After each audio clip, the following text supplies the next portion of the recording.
Baik, selamat malam bagi kita semua. Terlebih Bapak Anca yang saya hormati, perkenalkan nama saya Jirin Sinaga dari kelas Ekonomi S2D dengan nomor NPM 202114150360. Di sini saya akan mempresentasikan materi yang boleh dibagikan di grup, yaitu logika dalam filsafat ilmu. Pengertian logika. Logika berasal dari kata Yunani kuno yaitu logos, yang berarti hasil pertimbangan akal pikiran yang diutarakan lewat kata dan dinyatakan dalam bahasa.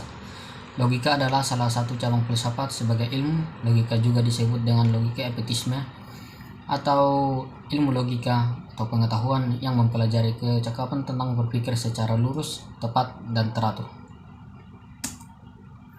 Logika merupakan cabang filsafat yang bersifat praktis, berpangkal pada penalaran, dan sekaligus sebagai dasar filsafat dan sebagai sarana ilmu.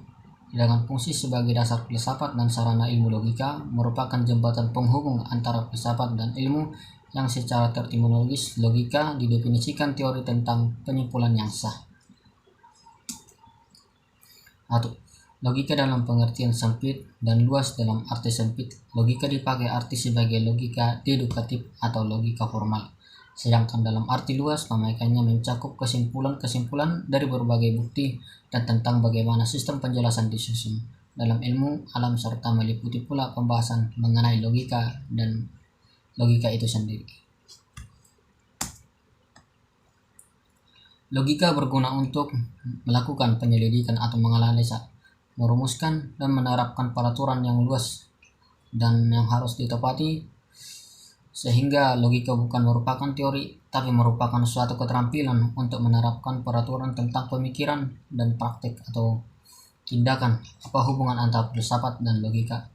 Terangan antara ilmu filsafat dan ilmu logika, itu logika sebagai dasar filsafat dan sebagai sarana ilmu yang merupakan jembatan penghubung antara filsafat dan ilmu. Logika juga merupakan sebuah ilmu yang sama-sama dipelajari dalam matematika dan filsafat. Bagaimana cara berlogika? Cara meningkatkan kemampuan berpikir logis. 1. Mulailah kebiasaan suka mempertanyakan sesuatu. 2. Bersosialisasi dengan orang lain. 3. Habiskan waktu melakukan hobi yang kreatif. 4. Berpikir panjang sebelum memutuskan sesuatu. 5. Selalu mencoba berpikir secara objektif. Dan sebagai kesimpulan adalah logika adalah suatu cabang filsafat yang membahas tentang aturan-aturan, asas-asas, hukum-hukum, dan metode atau prosedur dalam mencapai pengetahuan secara rasional dan benar. Juga merupakan suatu cara untuk mendapatkan suatu pengetahuan dengan menggunakan akal pikiran, kata, dan bahasa yang dilakukan secara sistematis. Logika dapat disistematiskan menjadi beberapa golongan hal tersebut tergantung dari perspektif mana kita kelihatannya dilihat.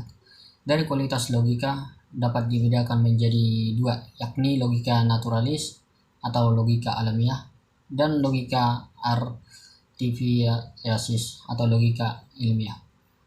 Penalaran merupakan suatu proses berpikir dalam menarik sesuatu kesimpulan yang berupa pengetahuan. Manusia pada hakikatnya merupakan makhluk yang berpikir, merasa, bersikap, dan bertindak. Sikap dan tindakannya yang bersumber pada pengetahuan yang didapatkan melalui kegiatan pengetahuan yang dikaitkan dengan kegiatan berpikir.